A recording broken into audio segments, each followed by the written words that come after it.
Hello, welcome again to the International Perspective News. It's 1 o'clock in the afternoon and today we are going to talk about the Yemen crisis. Many of you think that all the countries in the Arabian Peninsula have prosperity. However, Yemen is immersed in a civil war that has been prolonged by more than 3 years.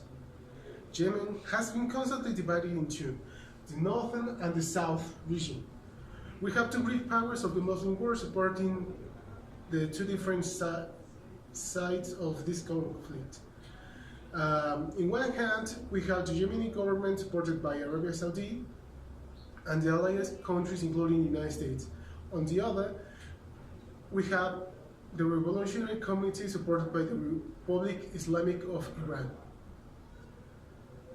The Saudi Arabia government has the support of the American drones and the armies of other countries on the zone, while the Houthi rebels does not have any international support.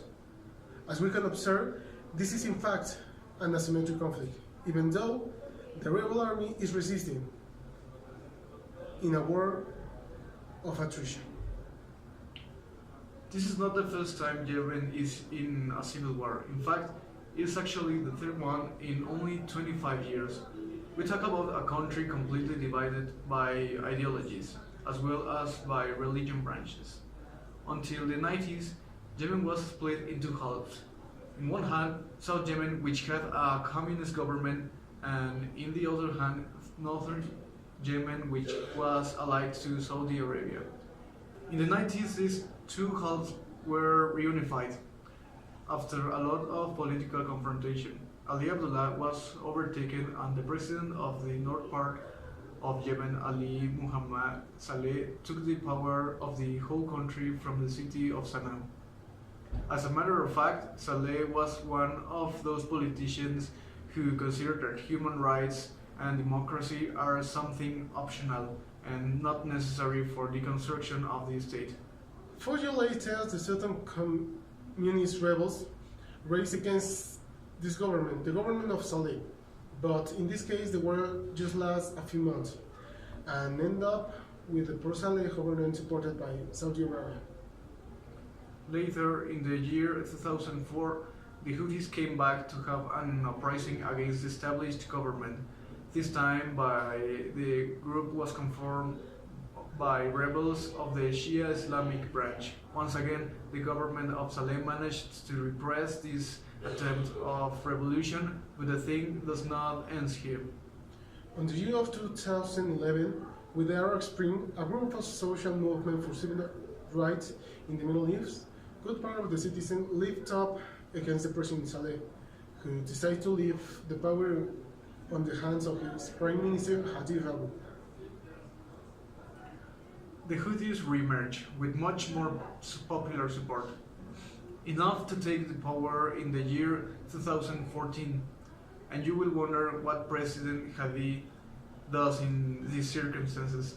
He escapes from his hometown Sana'a to the city of Aden in the south part of the country to form a provisional government. Meanwhile, with an extremely fragile government, we have Al-Qaeda and the Islamic State trying to get power over the region because of the lack of monopoly and the use of force by the state. Now, we're going to present a chronology of the conflicts between January to April. According to the BBC News, last January there was a launch of missiles aiming to Riyadh. In November 2017, which has prompted the Saudi coalition to tighten its blockade, even though the United Nations has condemned this action because it could trigger the largest famine the world has ever seen for many decades. The Saudi-led coalition said that it wanted to stop the traffic of weapons from Iran to the rebels in Yemen, plus the recent attempts to bomb Riyadh in late 2017 that triggered the coalition to tighten the blockade. The coalition said it wanted to stop weapons being smuggled into the rebels, but the UN said that the restrictions could trigger the largest famine the world has seen for many decades. Let's remember that this coalition set a naval blockade in the Aden Gulf at the Red Sea due to their poor tactics that led the coalition ground forces to start losing the war. The blockade itself has caused a humanitarian crisis as civilians are dying due to the lack of food, water, and medical aid, which are expensive or non-existent in the region. After a month of the killing of the former dictator of Yemen, Saleh, the Houthi rebels who have most control of the north part of Yemen are hunting down anyone who opposes the regime by capturing any suspect or searching for information on their phones and multiplying their outposts around their territory. Several journalists, as well as officials from the Saleh regime, have been executed for Houthi rebels. They are also raiding houses of Saleh relatives or supporters. A top party official managed to flee from Yemen and said there are arrests and extrajudicial killings being done in secret. Now, according to Al Jazeera, last February, after the Saudi coalition launched a new attack against Houthi rebels in Sanaa, the majority of the living are in need of humanitarian assistance. According to The Guardian, at least 30 people were killed in a gunfire used against an overcrowded vessel of migrants. At least 152 Somali, Ethiopian, and Yemeni people were on board at a boat which set sail from Aden in Yemen and most likely aiming to the northern part of the Middle East, looking for a better life inside the context of the civil war in the country. The UN Refugee Agency is outraged, but the perpetrators remain unknown. But the first suspect is the Saudi-led coalition. The UN Refugee Agency also stated that the vessel was most likely operated by smugglers who were trying to extort money from the African migrants and the Yemeni migrants to go to another safer place. This is not the first time a vessel is attacked.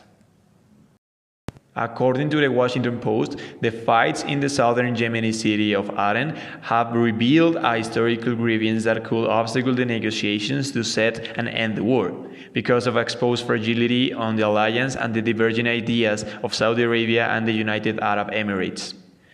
First thing, U.S. Ambassador to Yemen said, "These are the kind of issues that are going to make rebuilding Yemen difficult.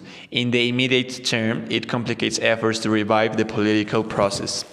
On response to the Southern Separatist group, Ali said, "is on a collision course with the pro-unity Hadi government and has been for some time. Now, what we see is that the United Arab Emirates and the Saudi Arabia government are scrambling to paper over differences between the two so that they can maintain, at least with the war with the Houthis continues, with myth of unified front under an international recognized government aided by Saudi Arabia and governing all of Yemen." Last March, according to BBC News, a Saudi-led attack destroyed a storage facility run by the World Food Programme in the Red Sea port of Hudaydah because of a military strategy to neutralize rebels.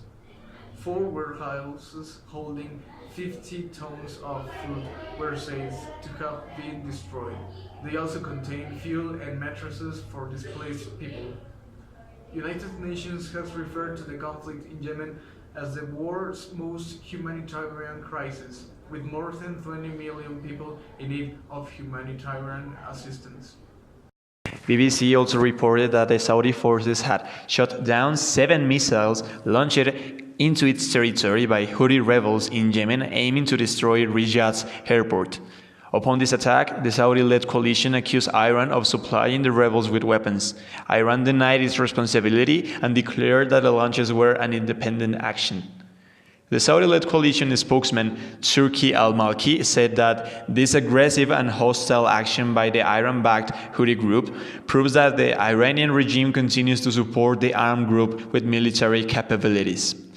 Although the coalition eased its restrictions on rebel-held ports after several weeks, the extended closures resulted in a sharp increase in prices of basic commodities, accelerating food insecurity and the collapse of already basic services. The UN said the restrictions could worsen the humanitarian crisis in Yemen further. According to DW News, Russia vetoed a resolution of the Security Council of the United Nations on Yemen. It was urging Iran to stop the missile provision to Houthis. Instead, impelled the approval of a resolution that extends the sanctions against the Arab country for 1 year without Tehran. After a debate, they proposed a solution across the project that finally was approved by unanimity. They approved documentation extend for 1 year the sanctions to Yemen. Also, weapon enforcement was established against the rebels Houthis and trip prohibitions to end the conflict by ending the support in these Arab countries. Now, according to the Washington Post, last April, the United Nations envoy for Yemen, Mark Griffin, said in his first briefing to the Security Council that urgent and creative ways must be found to diminish the chance of these game-changing events upsetting and derailing the hopes of the great majority of Yemenis, in his words. He also declared that there is a real danger, which intensifies military confrontation and missile launches. He said, may in a stroke take peace off the table. Now, talking about the most important Saudi ally, United States, lawmakers grill at the State Department and Pentagon on U.S.'s role in Yemen's civil war.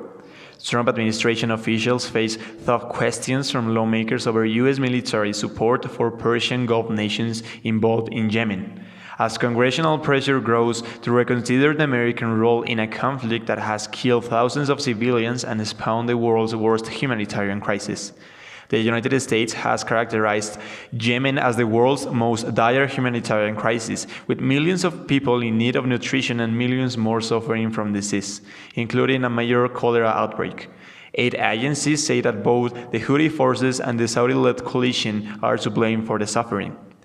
The Trump administration has asserted that political conditions in Yemen have improved since the death of the former Yemeni dictator Ali Abdullah Saleh last year, and that the country is ready for renewed attempts to foster peace talks.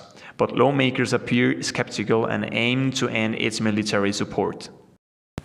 Middle East Eye reported last week that supporters of Ali Abdullah Saleh fight the first battle with Houthis since former president died at Houthi hands in Sana'a last year. The fighting was concentrated east of the Red Sea, port of Al-Moka, at an intersection on the main road leading east into Taiz, Yemen's third largest city, and the road north to the port of Hodeaya, where most of the country's food imports enter.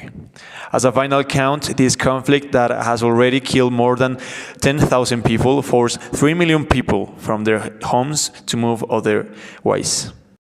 Realism perceives the international affairs as a struggle for power among self-interested states. In this way, the states develop with the human nature on its structure and origin. Because of this, the states have the desire to dominate and acquire more power because of the problem of the horizontality between the states that generates at an international level. In an anarchic system, there is a perpetual fight to survive and perpetuate ideologies. Security has become the main concern of states, and to ensure their existence, they need to grow up in their political, economical, and military power by preventing other powers to emerge in a condition justified as to be a balance of power. However, as we can observe with the ideological fight between Saudi Arabia, representing the Islamic Sunni branch on the government of Yemen, and Iran, representing the Shia branch, human security is far to be achieved when creating conflict in other governments by helping externally local belligerent groups, not as different as the Cold War did. Yemen is racked up with a devastating civil war and massive humanitarian crisis, a humanitarian tragedy. Saudi Arabia and Iran and tensions between them have been rarely so deeply devastating. Thousands of civilians have been killed, mainly during Saudi-led air bombardments, and there has been starvation and outbreaks of cholera.